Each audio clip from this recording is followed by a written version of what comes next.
Welcome to the deep dive. We've gathered a bunch of insights on the EasyJet travel app, and today we're really digging into how it works as, well, more than just an app. Yeah, it's not just about buying tickets anymore, is it? Not at all. We're looking at it as a piece of software that's become this comprehensive travel manager, like a single place for the whole journey. A single pane of glass, almost. Exactly.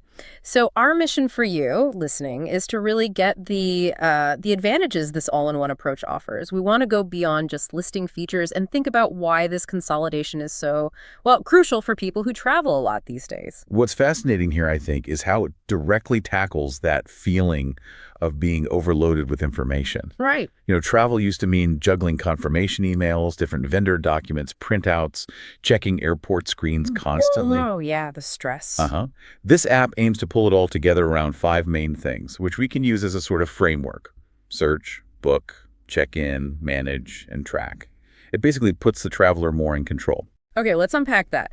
Starting at the beginning, you fancy a trip. Maybe you need a break. The basic function is obvious: searching and booking an EasyJet flight. Standard stuff, yeah. But the app does something clever, right? For those of us who are like, I want to go somewhere, but where? Exactly. And this is where they kind of hook you early on. There are 2 neat tools for that. Yeah. First, the "Where can I fly" feature. Okay. Which is cool because it's not just about typing in airports. It lets you explore destinations based on, say, where you are, maybe your budget, or just general interests. It turns searching into a bit of discovery. That's smart. It feels less like a chore and more like browsing, which keeps you in the app, I suppose. Definitely boosts engagement. Yeah. And then for the people purely focused on cost, there's the low fare finder. Ah, the bargain hunter's friend. Pretty much. It's Yeah. specifically built to pinpoint the absolute cheapest flights by looking across different dates. It saves all that manual clicking back and forth you do on comparison sites trying to find the sweet spot. Yeah, that can be tedious. So it makes that initial is it worth it calculation a bit easier. It does.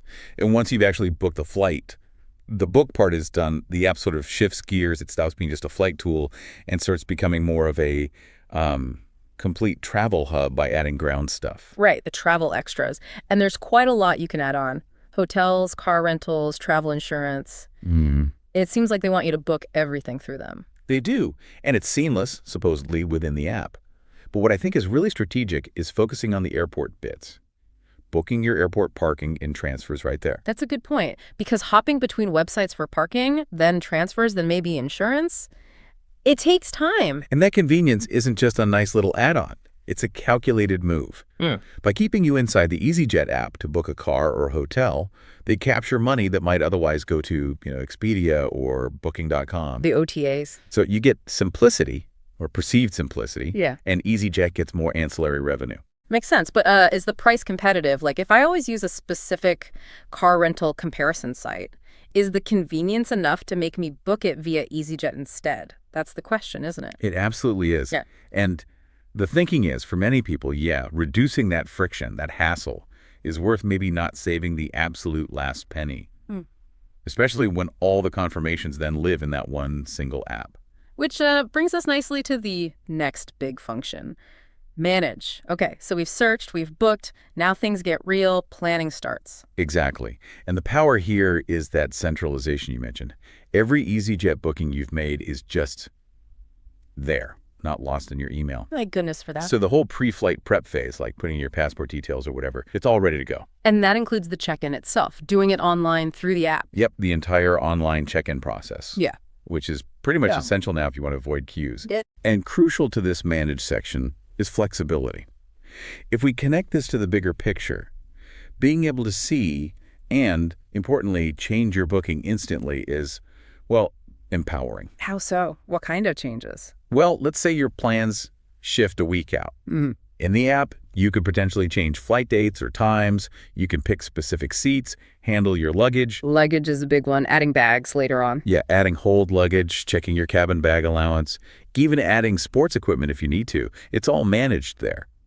You can also amend passenger names, which is something people sometimes forget until the last minute. Okay, that sounds like it could remove a lot of stress, especially with baggage rules always seeming to change. But let's be real about flexibility. Changing a date. Is it just a click, or is there a catch, like fees? Ah, yes, the catch. There's usually a catch with airlines, isn't there? Usually. So while the app makes the process of changing dates or times smooth, you almost always have to pay an admin fee. Or, more importantly, the difference in fare if the new flight is more expensive. Right, so the app helps you do it, but doesn't make it free. Precisely. It facilitates the execution, but the airline's cost structure is still there. Same for amending names, there's often a fee involved. Okay, good to know. So we've searched, booked, managed our changes, checked in online. The digital side is sorted. Now, the airport, the real stress test. The app needs to become like a real-time guide.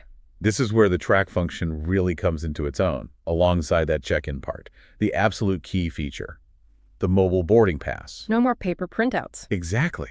Forget frantically searching your bag for that folded piece of paper. You download the pass straight to your phone. Okay, but what if the airport Wi-Fi is dodgy? Or my signal drops just as I get to security? That's the nightmare scenario. They've thought of that. That's why the design is important. The pass works at most airports, and crucially, once you download it, it's stored offline on your device. Ah, okay. That's critical. And even better, you can usually save it straight to your phone's digital wallet, Apple Wallet, Google Wallet, so you don't even need to open the EasyJet app itself when you're queuing. It just pops up. Super handy.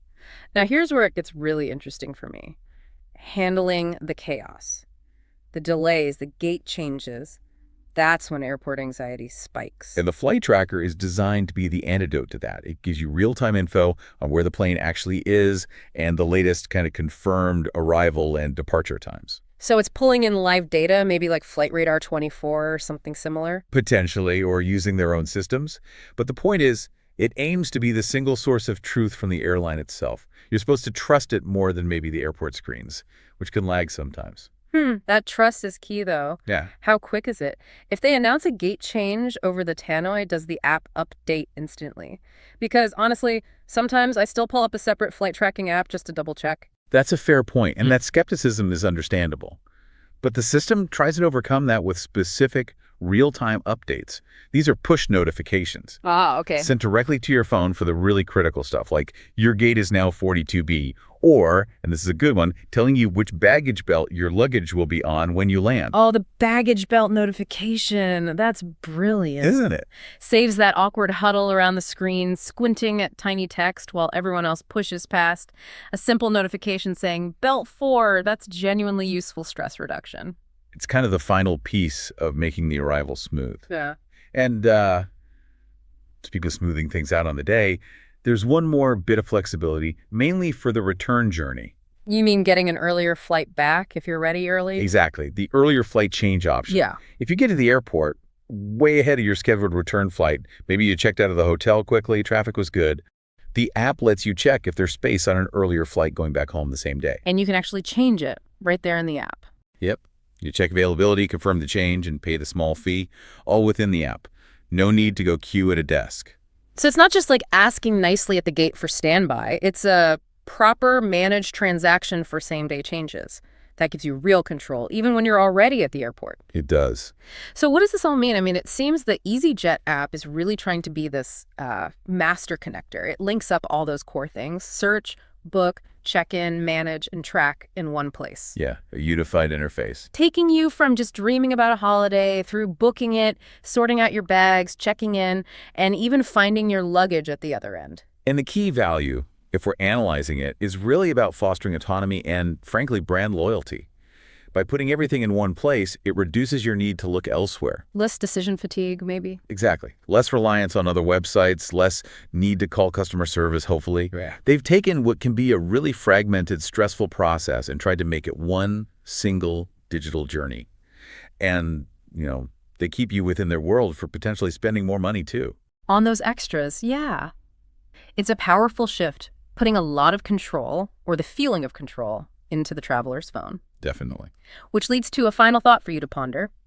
With all this booking, managing, tracking, consolidated in one app, how does it fundamentally change how you prepare for a trip compared to using traditional airline sites or third-party platforms? And maybe does making it so easy encourage you to actually spend more on those extras just because it's right there and simple? Something to think about. We'll catch you on the next deep dive.